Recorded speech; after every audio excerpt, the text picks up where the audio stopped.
बिस्मिल्लाहिर्रहमानिर्रहीम। अस्सलाम वालेकुम डियर स्टूडेंट्स, उम्मीद है कि आप सब खैरियत से होंगे। लास्ट लेक्चर तक हम जो चैप्टर पढ़े थे फिज़िक्स का वो था चैप्टर नंबर 9 फिज़िकल ऑप्टिक्स। और फिज़िकल ऑप्टिक्स में हमने जो स्टार्ट किया था वो डिफ्रैक्शन स्टार्ट किया था अपना पोर्शन, और डिफ्रैक्शन का पोर्शन स्टार्ट किया था हमने, और उसके डिफ्रैक्शन का इंट्रोडक्शन एक पढ़ा था, और डिफ्रैक्शन थ्रू आ नैरो स्लिट को हमने बड़ी डिटेल में जाकर डिस्कस किया था। जब डिफ्रैक्शन थ्रू आ नैरो स्लिट हमने डिस्कस किया था बड़े डिटेल में जाके, तो कुछ बातें उसकी रिकॉल करते जाते हैं हम अपने अगले टॉपिक डिफ्रैक्शन ग्रेटिंग के लिए। ठीक है, डिफ्रैक्शन ग्रेटिंग बेसिकली हमारे पास समझने के लिए हमारे लिए ज़रूरी है कि हमें डिफ्रैक्शन थ्रू आ नैरो स्लिट समझें। क्यों, ये भी आपको पता लग जाता है। तो ज़रा याद करें, जब आपके पास डिफ्रैक्शन थ्रू आ नैरो स्लिट आपने पढ़ा था तो आपने कहा था कि जी आपके पास जब डिफ्रैक्शन होती है इसमें तो आपके पास यहाँ पे जो आपको पैटर्न मिलता है वो कुछ इस तरह से होता है। ठीक है, और हमने कहा था कि यहाँ पे एक ब्राइट स्पॉट होता है, ठीक है, बहुत ज़्यादा ब्राइट, और ये मिनीमा आपके पास होता है। और मिनीमा की कंडीशन को आपने देखा था किसके बराबर थी, d sine theta is equal to m lambda. ठीक है, और हमने कहा था 0 होगा तो फर्स्ट आपके पास मिनीमा होगा, 1 होगा तो सेकंड मिनीमा, और सो ऑन, इस तरह से हमारे पास ये चलते जाएंगे। ठीक है, ये कंडीशन किसके लिए थी, मिनीमा के लिए थी।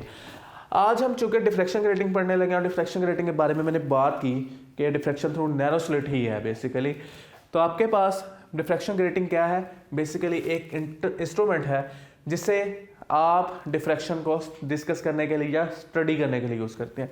कैसा इंस्ट्रूमेंट, आपके पास ये एक प्लेट होती है, ग्लास प्लेट, ठीक है, छोटी सी ग्लास प्लेट होती है, इसके ऊपर बेशुमार लाइंस ड्रॉ कर दी जाती हैं, आप इस तरह से कह लें स्क्रैचेस लगाए जाते हैं डायमंड की मदद से आपके पास, यानी इसके दरमियान में इतने ज़्यादा स्क्रैचेस लगाए जाते हैं कि वो स्लिट्स के तौर पे काम करने लगे थे, काट दिया जाता है इसको यहाँ से, इस तरह से बेशुमार यहाँ पे आपके पास होंगे। ठीक है, तो आपके पास जब इनको काट दिया जाता है तो ये इंस्ट्रूमेंट आपके पास कहलाता है डिफ्रैक्शन ग्रेटिंग। अब डिफ्रैक्शन ग्रेटिंग में आप देखते हैं कि इसमें जो है हर स्लिट, ये जो यहाँ पे जो ब्लैक में ड्रॉ किए स्लिट्स हैं, ये सारे स्लिट्स क्या करेंगे, सेम वही काम डिफ्रैक्शन करेंगे। डिफ्रैक्शन थ्रू आ नैरो स्लिट जिस तरह हमने पढ़ा था, सेम वो काम ये यहाँ पे कर रही होंगी।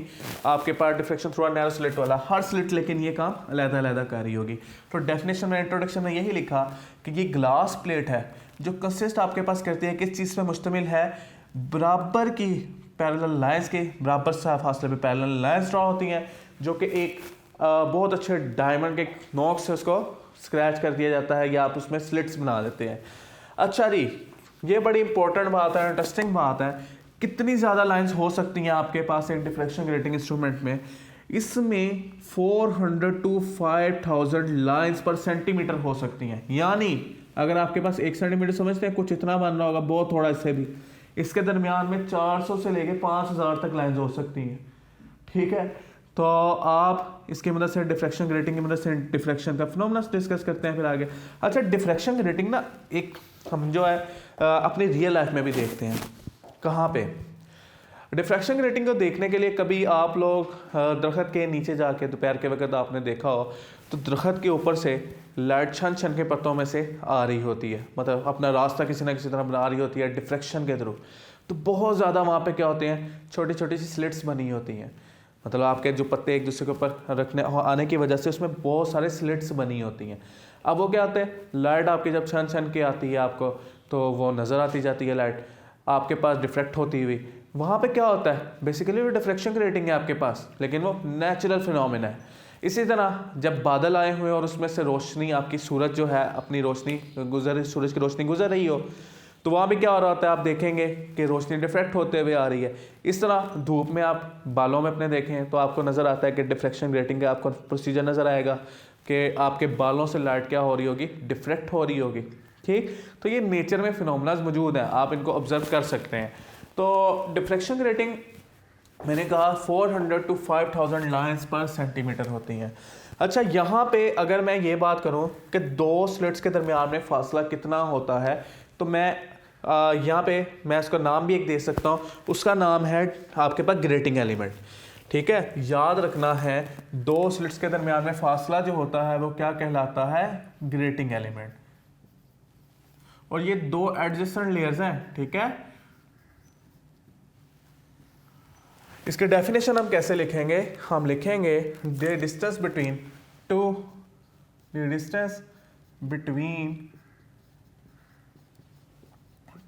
टू एडजेसेंट स्लिट्स आपके पास क्या कहलाता है जी, डिफ्रैक्शन ग्रेटिंग में ग्रेटिंग एलिमेंट कहलाता है। अब इसको कैसे फाइंड किया जाता है, इसका फॉर्मूला आपके पास D is equal to L over N के बराबर, जबकि L क्या है आपके पास टोटल डिफ्रैक्शन ग्रेटिंग की लेंथ, नंबर N क्या है नंबर ऑफ स्लिट्स, ठीक है। अगर आप ये पुट कर दें तो आप इसमें बड़े आराम से फाइंड कर सकते हैं। जिस तरह फॉर एग्जांपल आपको कोई कहता है कि जी 500 सेंटीमीटर पर आपके पास 500 लाइंस पर सेंटीमीटर मौजूद है इस पर, ठीक है, 500 लाइंस पर सेंटीमीटर मौजूद है। तो डिस्टेंस कितना उसने दिया आपको, लेंथ उसने बताई 1 सेंटीमीटर। तो यहाँ पे हम 1 सेंटीमीटर को मीटर में कन्वर्ट करके 10 की पावर -2, नंबर ऑफ लाइंस कितनी है 500। तो यहाँ से हम बड़ी आसानी से अपना क्या निकाल सकते हैं, ग्रेटिंग एलिमेंट निकाल सकते हैं, हम दो स्लिट्स के दरमियान में फासला निकाल सकते हैं। तो ये बात आपने याद रखनी है अच्छी तरह से, ठीक हो गया। अब आगे चलते हैं। लेट करें अगर आपके पास एक यूनिट लेंथ हो, यूनिट लेंथ आपके पास मतलब 1 मीटर की लेंथ है, तो आपके पास L की जगह क्या आ जाएगा 1 आ जाएगा और आपके पास नीचे N वैसे ही रहेगा। तो आपके पास यूनिट लेंथ के लिए फॉर्मूला हो जाता है 1 ओवर N के बराबर। मैं यहाँ पे इसको लिख भी देता हूँ ताकि आपको याद रहे। फॉर यूनिट लेंथ 1 मीटर, ठीक है। तो यूनिट लेंथ के लिए कितना हो जाएगा जी आपके पास D बराबर हो जाएगा 1 ओवर N के बराबर, ठीक। चले अब आगे इसको डिस्कस करते हैं कि इसमें डिफ्रैक्शन किस तरह से होती है। इसमें डिफ्रैक्शन हमारे पास ये देखें, अगर मैं इसको इस तरह से उठा कर ट्रा करूँ तो बेशुमार आपको स्लिट्स नज़र आएंगी, 1 स्लिट 2 3 4 5 6 बेशुमार इस तरह से स्लिट्स आपको नज़र आएंगी, ठीक। मैंने स्लिट्स के सामने स्क्रीन भी बनाई है। अच्छा यहाँ पे ना एक बात अच्छी तरह से याद रखनी है, अब यहाँ पे हर स्लिट के गिर्द क्या हो रहा होगा, वैसा पैटर्न बन रहा होगा। हर स्लिट के गिर्द क्या हो रहा होगा, ऐसा पैटर्न बन रहा होगा। अब जब ऐसा पैटर्न बनेगा तो आपके पास यानी यहाँ पे भी ऐसा पैटर्न बनेगा। इसको थोड़ा सा छोटा कर दें ताकि हम कुछ पैटर्न्स बना सकें। यहाँ पे भी ऐसा पैटर्न बनेगा, यहाँ पे भी इस तरह, यहाँ पे भी। तो आपके पास यहाँ पे क्या होगा, यहाँ पे ये पैटर्न्स बनने की वजह से आप देखेंगे कि यहाँ पे बहुत सारे मिनिमास और बड़े मैक्सिमस आएंगे। हम क्या करते हैं, ये जो छोटे छोटे मिनिमास है ना, इनकी वजह से कुछ ज़्यादा हमें नज़र आने वाला नहीं, इनको इग्नोर कर देंगे।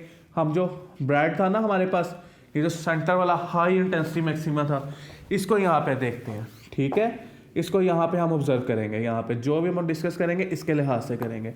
तो ये हाई इंटेंसिटी मैक्सिमा हमने डिस्कस करने हैं। अब इसके लिए हम क्या करते हैं, हर एक से रे डायग्राम्स बनाते हैं। आपके पास यहाँ से जो रे डायग्राम निकल रही होगी, यहाँ से जो इंटरफेरेंस के लिए रे डायग्राम, वो कुछ इस तरह 1 2 3 4 5 6 7 8, ठीक है। चलें ये रैंडम हमने बनाई है। वैसे ही यहाँ पे क्या करते हैं, एक लेंस लगा देते हैं हम, वैसे ही जैसे हमने वहाँ पे काम किया था कि इसके पैरेलल एक लेंस को लगा देते हैं। और ये लेंस का काम क्या होगा, इन लाइट वेव्स को इकट्ठा करना। तो ये इसको थोड़ा सा हम बढ़ा देते हैं ताकि लाइट वेव्स इकट्ठी हो जाएं। अच्छा जी, अब होगा क्या, यहाँ पे ये लाइट वेव्स आएंगी यहाँ यहाँ, इसी तरह से ये सारी लाइट वेव्स यहाँ पे आएंगी। और यहाँ से क्या होगा, यहाँ से ये जब यहाँ से एक पॉइंट पे सारी इकट्ठी हो जाएंगी आपके पास, ठीक है ना। यहाँ से आपके पास ये डिफ्रैक्शन होगी। अब ये सेम वैसे प्रोसीजर है लेकिन बहुत ज़्यादा स्लिट्स के साथ आएगी। ऐसा ही है ना, हम देखें ये आपके पास स्लिट नंबर 1 2 3, हम कह सकते हैं, हमने कहा था ना स्लिट्स के दरमियान, दो स्लिट्स के दरमियान डिस्टेंस किसके बराबर है, D के बराबर। दो स्लिट्स के दरमियान डिस्टेंस किसके बराबर है, D के बराबर। इसे A का नाम दे देते हैं, इसे B का नाम दे देते हैं। और हमारे पास यहाँ क्या हो रहा होगा, आपके पास हमने कहा था एक स्लिट से अगले स्लिट तक फासला जो है आपके पास, इसके वेवलेंथ जो होगी लैम्डा के बराबर होगी। यानी ये first lambda, 2 lambda, 3 lambda, 4 lambda, 5 lambda so चलती जाएगी, ठीक है ना। ये मैं क्या करता हूँ, मैं अपना पार्ट डिफरेंस कैलकुलेट करता हूँ कि पार्ट डिफरेंस कितना होगा इंटरफेरेंस के लिए, अगर वहाँ पे हमने अपना ब्राइट स्पॉट देखना है, क्योंकि मैंने आपको कहा कि हाई इंटेंसिटी आपसे नज़र आएगा आपको, ठीक है। तो पार्ट डिफरेंस देखने के लिए सबसे पहले मुझे इनका पाथ बराबर करना पड़ेगा। पाथ बराबर करने के लिए मुझे क्या करना पड़ेगा, यहाँ से एक लाइन ड्रॉ करनी पड़ेगी, जो लाइन आके ज्वाइन करेगी यहाँ पे, ठीक है। लाइन थोड़ी सी टेढ़ी हो गई है, इसको सीधा कर लेते हैं कि ये देखें, ये लाइन जी पाथ हो गया बराबर। अब यहाँ से हम देखते हैं स्लिट 1 में आपके पास बाकी स्लिट्स के साथ भी सेम फिनोमेना आ रहा होगा, ठीक है। ये देखें स्लिट 1 को ना मैं ज़रा प्रोमिनेंट कर रहा हूँ यहाँ से यहाँ, तो आपके पास यहाँ से जो यहाँ तक है जी फासला, ये इसको सी नाम दे देते हैं, बी ए। एक स्लिट के दरमियान, एक स्लिट से अगली स्लिट के दरमियान का फासला है डी के बराबर, और आपके पास ये जो है ये होगी किसके बराबर, आपके पास लैम्डा के बराबर। हमने कहा फर्स्ट पहली वेवलेंथ, दूसरी वेवलेंथ, 2 वेवलेंथ, 3 वेवलेंथ, 4 वेवलेंथ, 5, 6, 7 इस तरह चल रहा होगा। तो अगर यहाँ थीटा ड्रॉ कर लें और मैं इसको ज़रा बड़ी करके डायग्राम को बना लूँ, ठीक है, इसी डायग्राम को मैं यहाँ पे बड़ा करके बना लूँ, ए और सी आपके पास क्या बनेगा, बेस, ठीक है। ए यहाँ पे, सी यहाँ पे, ये बेस। इसको थोड़ा बड़ा करके लिख देता हूँ मैं यहाँ पे, ताकि आपको कैमरा में क्लियर नज़र आए। ए ये, सी आपके पास ये, और बी कौन सा पॉइंट है, ये वाला, ठीक है। और ये वेवलेंथ कितनी है, लैम्डा, और अगली वाली कितनी है, 2 लैम्डा, 3 लैम्डा, इस तरह से चलती जा रही हैं। तो मैंने ए से सी तक वो लाइन ड्रॉ की, आपके पास ये हो गई हमारे पास बी से सी तक, ठीक। और अगर हम यहाँ से देखें बी से सी तक डिस्टेंस कितना है, एक वेवलेंथ का, और आपके पास ए से बी तक डिस्टेंस कितना है, डी के बराबर। और हमें क्या है, पाथ डिफरेंस फाइंड करना है। पाथ डिफरेंस फाइंड करने के लिए ये है जी हमारा पाथ डिफरेंस, और पाथ डिफरेंस फाइंड करते हैं हम यहाँ से। तो पाथ डिफरेंस फाइंड करने के लिए हमें क्या करना पड़ेगा, हमारा साइन थीटा यूज करना पड़ेगा, सही है। Sine theta is equal to perpendicular over hypotenuse, और परपेंडिकुलर यहाँ पे किसके बराबर है, आपके पास परपेंडिकुलर बराबर है लैम्डा के, और हाइपोटेन्यूज किसके बराबर है, डी के। डी साइन थीटा आपके पास डी डिवाइड हो रहा है, इधर जाके multiply, d sine theta is equal to lambda, ठीक है। ये आ जाएगा आपके पास। अगर मैं एम ऑर्डर के लिए करूँ तो d sine theta is equal to m lambda, ठीक हो गया। अच्छा जी, आपके एम किसके बराबर है, 0, 1, 2 सो ऑन। अच्छा बेटा, यहाँ पे एक बात याद रखनी है आपने, क्या बात, ये बात याद रखनी है जो मैंने आपको बार बार बताता आया हूँ, कि आपके पास चूँकि यहाँ पे हम उनको इग्नोर करके अपने ब्राइट वाले फ्रिंजेस को सिर्फ ले रहे थे, हम मिनिमास और छोटे मैक्सिमास को इग्नोर करके सिर्फ एक बड़ा मैक्सिमा ले रहे थे, तो ये जो कंडीशन यहाँ पे है ये किसके लिए होगी, मैक्सिमा के लिए होगी। ये कंडीशन किसके लिए होगी, मैक्सिमा के लिए। यानी हम यहाँ पे अगर 0 पुट करें तो आपको पता लग जाएगा आपका जो फर्स्ट मैक्सिमा है वो कहाँ पे आएगा, ठीक है। तो अगर आप यहाँ इसको पैरेलल इसको रखते और यहाँ पे आपके पास लट करें, यहाँ पे आ गया, मैं सिर्फ यहाँ पे लट कर रहा हूँ कि आपका मैक्सिमा यहाँ पे आ गया, ठीक है। तो यहाँ पे m किसके बराबर है, 0 के। अगर यहाँ पे आता या यहाँ आता तो यहाँ किसके बराबर होता, m is equal to 1, m is equal to 1। इसी तरह यहाँ पे m is equal to 2, m is equal to 2 so on. ऐसा ही है। चलें, ये देखें, ये कंडीशन किसके लिए, मैक्सिमा के लिए, क्योंकि हमने कहा इसमें हम जो ब्राइट सबसे मैक्सिमा था उसी को हमने ज्यूम करना है, ठीक है। वही नज़र आएगा, इतने ज़्यादा फ्रिंजेस हैं आपके पास कि वो सिर्फ वही उसी को फोकस कर सकता है, आपको स्क्रीन पे वही नज़र आएंगे। तो जहाँ पे 0 होगा वो हमारे पास क्या होगा, फर्स्ट मैक्सिमा। इसी तरह जहाँ पे 1 होगा वहाँ पे हमारे पास जो होगा नेक्स्ट मैक्सिमा, उससे नेक्स्ट मैक्सिमा। याद रहे इस पॉइंट को हम बोलते हैं ऑर्डर ऑफ डिफ्रैक्शन। यहाँ पे m जो है हमारे पास क्या कहलाता है, ऑर्डर ऑफ डिफ्रैक्शन। जहाँ पे आपके पास ये 0 इमेज बन रहा है, ठीक है, यहाँ पे आपके पास पहला बन रहा है, इसको बोलते हैं 0th ऑर्डर या 0 इमेज। ये आपके पास फर्स्ट है, इसको फर्स्ट ऑर्डर, इसको सेकंड ऑर्डर, इस तरह नेक्स्ट आप मैक्सिमा को बोलेंगे 3rd order maxima, 4th order. इस तरह से आपके पास, यानी अगर आपको कहा गया हो किसी न्यूमेरिकल में कि ये सेकंड ऑर्डर मैक्सिमा था या आपका डिफ्रैक्शन ग्रेटिंग में सेकंड ऑर्डर को डिस्कस कर रहे हैं, तो इसका मतलब है m किसके बराबर होगा 2 के। अगर फर्स्ट ऑर्डर को डिस्कस कर रहे होंगे तो m किसके बराबर होगा 1 के। तो याद रखना है ये कंडीशन किसकी है, मैक्सिमा की, और यहाँ पे m क्या है आपके पास, ऑर्डर है। m इज इक्वल टू 0 का मतलब है zeroth order, m is equal to 1 का मतलब है फर्स्ट ऑर्डर, और m इज इक्वल टू 2 का मतलब है सेकंड ऑर्डर। ठीक है, तो ये बात आपको यहाँ तक समझ आ गई होगी। अच्छा, एक बात और यहाँ से समझ लें कि हमारे पास कितने ऑर्डर्स बन सकते हैं, हम कितने ऑर्डर्स बना सकते हैं।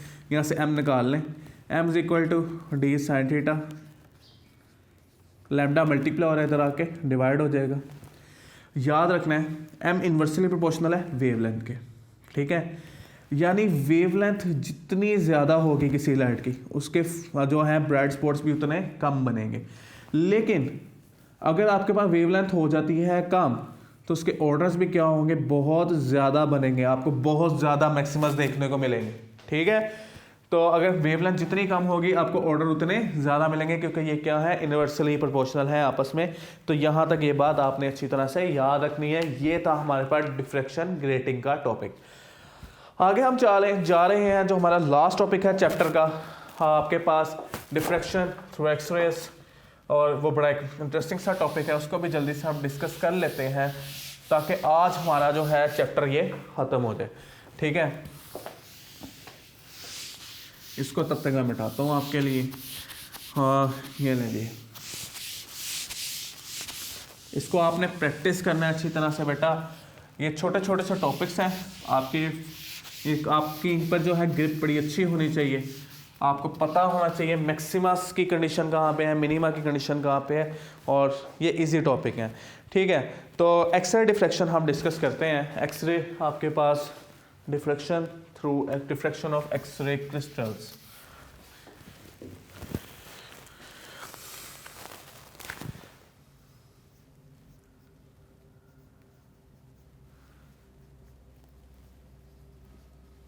ठीक है, इनको हम अब डिस्कस करते हैं।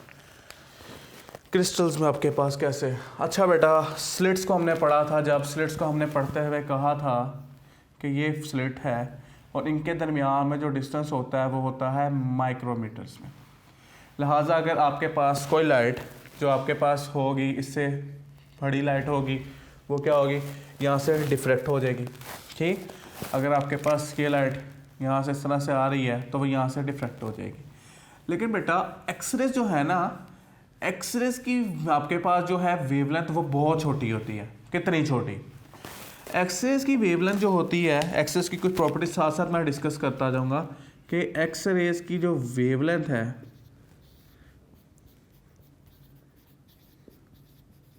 वेवलेंथ होती है जी 0.1 आर्मस्ट्रॉन्ग से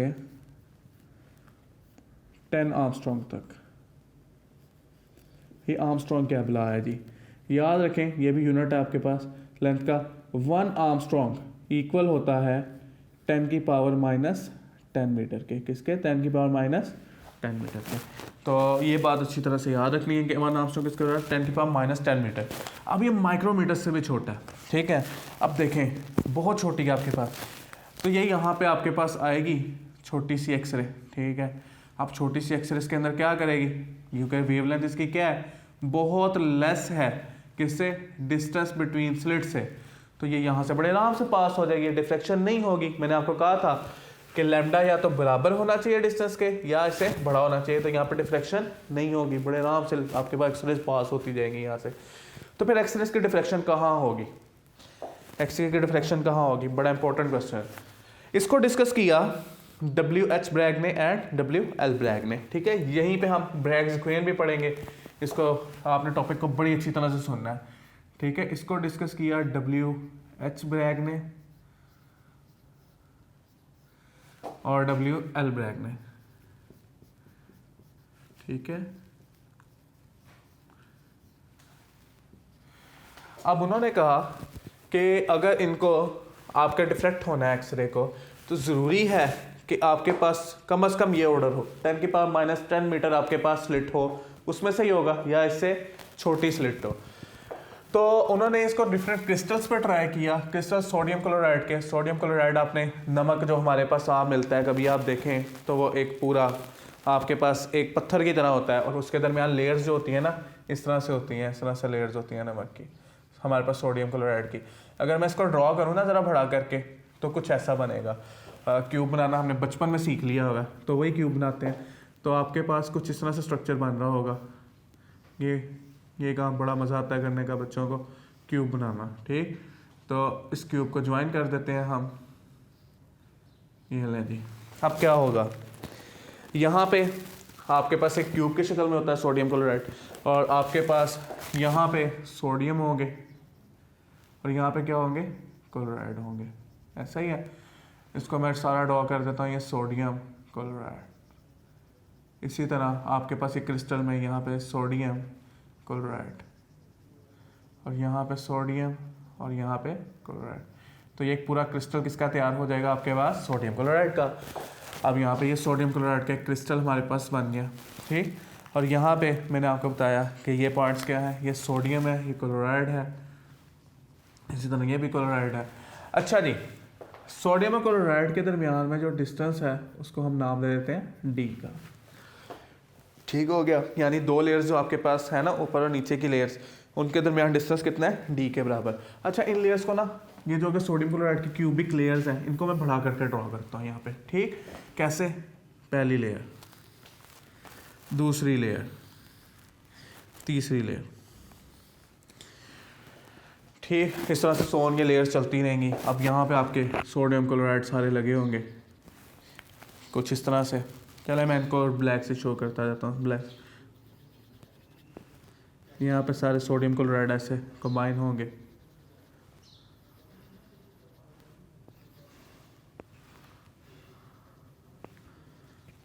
ये मैंने क्या बनाया है, ये जो मैंने आपको कहा था ना, ये जो साल्ट है लेयर्स की शक्ल में होगा, वो मैंने साल्ट की सारी लेयर्स ड्रॉ की हैं यहाँ पे। ठीक, और मैं आपको अभी दिखा भी देता हूँ, क्रिस्टल्स बनने होंगे। क्या देखें, ये इस तरह से आपके पास ये क्यूब बन गए ना पूरे पूरे, ये इस तरह से आपके पास। अच्छा, ये जो डिस्टेंस है ना, ये डिस्टेंस 10⁻⁻10 मीटर के बराबर होता है, ये ऐसे छोटा होता है। यानी आपके पास ये जो एक्सरेज है यहाँ डिफ्रैक्ट कर सकती है। अब कैसे डिफ्रैक्ट करेंगे, डिफ्रैक्शन का फिनोमेना कैसे हम यहाँ पे देखेंगे। इसको देखने के लिए हम क्या करते हैं, इसको देखने के लिए हमने कहा था कि एक्सरेज की कुछ प्रॉपर्टी को डिस्कस करते हैं। पहली बात, हमें पता है कि एक्सरेज क्या है, इनविजिबल है। दूसरी बात, हमें पता है एक्सरे जो है ना अफेक्ट करती हैं किसको, फोटोग्राफिक प्लेट को। फोटोग्राफिक प्लेट को, फोटोग्राफिक फिल्म को। जब आप कभी अपना एक्सरे करवाने जाते हैं तो क्या होता है, जहाँ पे एक एक्सरे का इस तरह से पेपर होता है, ठीक है, फोटोग्राफिक फिल्म पूरी, उस पर अगर आप देखें तो जहाँ पे ज़्यादा एक्सरेज आती हैं वहाँ पे डार्क स्पॉट्स बने होते हैं। ऐसा ही है ना, जहाँ पे भी एक्सरे आएगी वहाँ पे क्या होगा, एक डार्क स्पॉट बन जाएगा। अब यहाँ क्या होगा, यहाँ पे भी सेम कुछ इस तरह से होगा। मैं यहाँ क्या करता हूँ, आपके पास यहाँ पे ना एक एक्सरे का पेपर रख देता हूँ इस तरह से, ठीक है, ताकि मैं अपने डिफ्रैक्शन पैटर्न को देख सकूँ कि अगर आपके पास यहाँ पे अगर आकर टकराएंगी तो यहाँ पे डार्क स्पॉट बनना चाहिए। अब देखें होगा क्या, यहाँ से एक्सरेज आएंगी।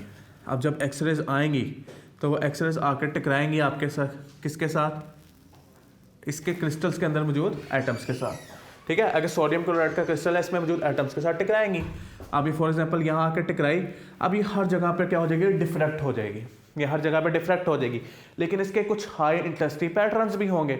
हम वो हाई इंटेंसिटी पैटर्न्स को उठाते हैं तो आपके पास कि हम वो वाले पैटर्न को ले लेते हैं कि ये यहाँ से यहाँ रिफ्लेक्ट हो जाएगी। ठीक है, डिफ्रैक्शन आपके पास चूँकि यहाँ का टकराए, डिफ्रैक्शन की वजह से ये रिफ्लेक्ट हो गए।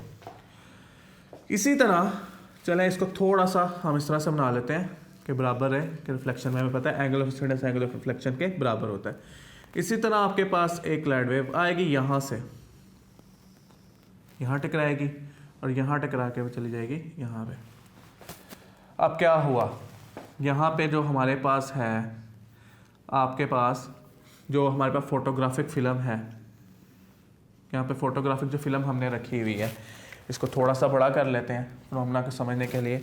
कि अगर यहाँ पे ये दोनों वेव्स के दरमियान में होगा, क्योंकि हम देख तो सकते ही नहीं है, तो हमने यही यूज़ करना था ना एक्सरे का शो करने के लिए फोटोग्राफिक फिल्म। तो अगर यहाँ पे इंटरफेरेंस कंस्ट्रक्टिव होगा, ठीक है, तो यहाँ पे क्या होगा, दोनों कंबाइन होके एक स्पॉट डाल देंगी यहाँ पे, जो कि एक डार्क स्पॉट होगा। बन मैक्सिमा आ रहा है लेकिन स्पॉट क्या आ रहा है, डार्क बन रहा है, ठीक है। मैक्सिमा की कंडीशन है लेकिन स्पॉट क्या बन रहा है, यहाँ पे डार्क बन रहा है। तो मैं इसलिए स्पॉट इसको बोल रहा हूँ, ब्राइट डार्क में कुछ नहीं बोल रहा, मैं बोल रहा हूँ कि ये स्पॉट बन गया, ठीक है। दोनों ने इंटरफेरेंस कंस्ट्रक्टिवली किया तो यहाँ पे एक स्पॉट बन गया। अच्छा, इंटरफेरेंस कब होती है? इंटरफेरेंस हमने कहा था तब होती है जब दो आपके पास वेव्स के दरमियान में पार्ट डिफरेंस आता है। अब इनके दरमियान में पार्ट डिफरेंस कैलकुलेट करने के लिए क्या करते हैं, मैं इसको ड्रॉ करता हूँ। देखें एक और बात, मैंने कहा था सोडियम से क्लोराइड के दरमियान डिस्टेंस डी है, यहाँ से यहाँ तक भी डिस्टेंस कितना होगा, डी के बराबर, ठीक है। और यहाँ से यहाँ तक भी डिस्टेंस फिर कितना होगा, डी के बराबर, इस पॉइंट से इस पॉइंट के दरमियान, ठीक है, डिस्टेंस डी के बराबर होगा। अब इसने कितना ज़्यादा पाथ कवर किया वो चेक करने लगा था मैं, तो मैं इनको क्या करता हूँ, यहाँ से एक लाइन ड्रॉ करता हूँ। अब ये देखें, ये दोनों पाथ हो गए बराबर, इतना ज़्यादा पाथ डिफरेंस कवर किया। यहाँ से भी देखें, अगर इनको भी बराबर करना है तो मैं यहाँ से क्लाइन ड्रॉ करता हूँ सीधी, ये दोनों पाथ हो गए बराबर, इसने पाथ कवर किया इतना ज़्यादा, ठीक। अगर मैं यहाँ पे एंगल थीटा बनाऊँ, एंगल थीटा यहाँ पे भी आ गया हमारा, ठीक है। तो आपके पास ये क्या बन रहा है, एक ट्राइंगल दो बन रही है, और ट्राइंगल का आपको पता है कि यहाँ पे क्या बन रहा होगा, एक पॉइंट परपेंडिकुलर बन रहा होगा, एक बेस, ये बेस है आपकी, ठीक है, मैं इधर लिख भी रहा हूँ, ये बेस है और ये क्या है, परपेंडिकुलर। अगर मैं ट्रायंगल देखूँ तो इस तरह से ट्रायंगल उल्टी बनी हुई है, ठीक। तो आपके पास यहाँ पे हमें पता है कि अगर हम डी के कंपोनेंट्स बनाएं तो एक कंपोनेंट बनेगा कोस थीटा वाला, एक बनेगा साइन थीटा वाला। तो यहाँ पे चूंकि पाथ डिफरेंस मेरा ये वाला है, यानी ये पाथ इसने ज़ायद कवर किया और ये पाथ इसने ज़ायद कवर किया, तो पाथ डिफरेंस के लिए मैं सिर्फ इसके परपेंडिकुलर वाले कंपोनेंट यानी डी साइन थीटा यहाँ भी और डी साइन थीटा यहाँ भी बना दूंगा। समझ आ गया यहाँ तक? यानी आपके पास इसने कितना पाथ, यहाँ से डी साइन थीटा, ये डी कोस थीटा था, ये तो पाथ डिफरेंस नहीं था ना हमारे पास, डी साइन थीटा और डी साइन थीटा, यहाँ पे पाथ डिफरेंस, इतना ज़्यादा पाथ इसने ट्रेवल किया। तो हमारे पास जो है पाथ डिफरेंस वो कितना आ गया, मैंने कंडीशन की बना ली है अपनी, तो पाथ डिफरेंस कितना आ गया जी, पाथ डिफरेंस बराबर आ गया डी साइन थीटा ये वाला path plus D sine theta ये वाला पाथ। जब दोनों को ऐड करेंगे तो क्या बनेगा, 2d साइन थीटा, ठीक है। अब चूंकि यहाँ पर इंटरफेरेंस कंस्ट्रक्टिवली हो रही है, तो कंस्ट्रक्टिव इंटरफेरेंस के लिए हमने क्या कहा था, कंस्ट्रक्टिव इंटरफेरेंस के लिए जो पाथ डिफरेंस होना चाहिए था वो आपके पास ये को n1 कह लें, पाथ डिफरेंस होना चाहिए था किसके बराबर, m लैम्डा के, किसके बराबर, m लैम्डा, m लैम्डा कह लें, n लैम्डा कह लें। चूंकि हमारी बुक में ये n लैम्डा से शो किया हुआ है तो मैं n नहीं बोल देता इसको, ठीक है, n ऑर्डर है आपके पास में, तो ये n लैम्डा। दोनों को कंबाइन करें बाय कंबाइनिंग 1 and 2, तो 2d साइन थीटा किसके बराबर बन जाएगा, n लैम्डा के। ये लें जी, ये आपके पास इसके मैक्सिमा की कंडीशन है, ठीक है, 2d sine theta is equal to n lambda. और याद रहे हर एक्सरे के लिए हमेशा यही कंडीशन रहेगी आपके पास, 2d sine theta is equal to n lambda. अच्छा जी, बड़ी इतनी इंपॉर्टेंट का हामिल क्यों है आपके पास एक्सरे थ्रू डिफ्रैक्शन, आपके पास डिफ्रैक्शन ऑफ एक्सरे क्रिस्टल। इसको कुछ यूजेस हैं, बड़े इंपॉर्टेंट यूजेस हैं, हम लास्ट इसको फाइनलाइज करें अपने टॉपिक को, इसके क्या क्या यूजेस हैं हम जल्दी से डिस्कस कर लेते हैं। पहला यूज़ इसका जो मैं आपको बताता हूँ, इसकी मदद से देखें क्रिस्टल से टकरा के जा रही है, यहाँ पर इंटरफेरेंस होगी, हम डिफरेंट क्रिस्टल्स की डिफरेंट लेयर्स के दरमियान में क्या कर सकते हैं, डिस्टेंस फाइंड कर सकते हैं, ठीक है। तो पहला पॉइंट क्या हो गया, we can to find distance between layers of crystal, layers of crystals. और इसके लिए हम इसी कंडीशन को यूज करते हैं, डी था ना हमारा डिस्टेंस, तो आपके पास 2d साइन थीटा से फॉर्मूला बना लें, साइन थीटा और 2 मल्टीप्लाई हो रहा था, दूसरी साइड पे जाके divide, d is equal to n lambda divided by 2 sine theta. इसको यूज़ करते हुए हम क्या कर सकते हैं, हम अपना डिस्टेंस फाइंड कर सकते हैं। दूसरी चीज़, बायोलॉजिकल मॉलिक्यूल्स के हम जो है स्ट्रक्चर को ऑब्जर्व कर सकते हैं एक्सरे डिफ्रैक्शन की मदद से, ठीक है। जिस तरह हमारे पास डीएनए है, डीएनए का डबल हेलिक्स जो आपके पास स्ट्रक्चर मौजूद है वो इसी की मदद से फाइंड किया गया है। हम डीएनए का स्ट्रक्चर फाइंड कर सकते हैं। तो यहाँ पे लिख लेते हैं दूसरा यूज़ क्या है, स्ट्रक्चर ऑफ डीएनए की मदद से बड़ी आसानी से फाइंड कर सकते हैं। अच्छा जी, और क्या यूज़ है इसके अलावा? तीसरा यूज़, हम डिफरेंट लाइट की, डिफरेंट आपके पास वेव्स की, डिफरेंट एक्सरे वेव्स की जिनकी वेवलेंथ एक दूसरे डिफरेंट हो, उनकी वेवलेंथ फाइंड कर सकते हैं, ठीक है। तो आपके पास ये जी हमारे पास क्या है, वेवलेंथ फाइंड कर सकते हैं, वेवलेंथ ऑफ लाइट या वेवलेंथ ऑफ एक्सरेज। कैसे?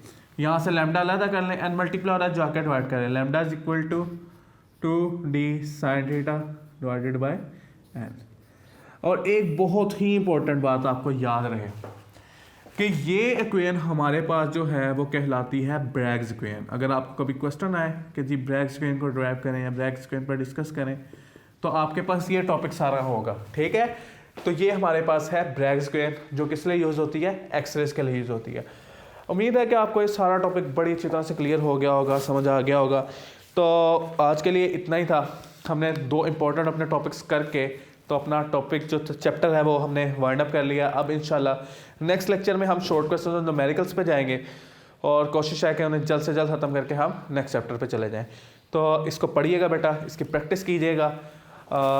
इजाज़त दीजिए। अस्सलाम वालेकुम, खुदा हाफिज़।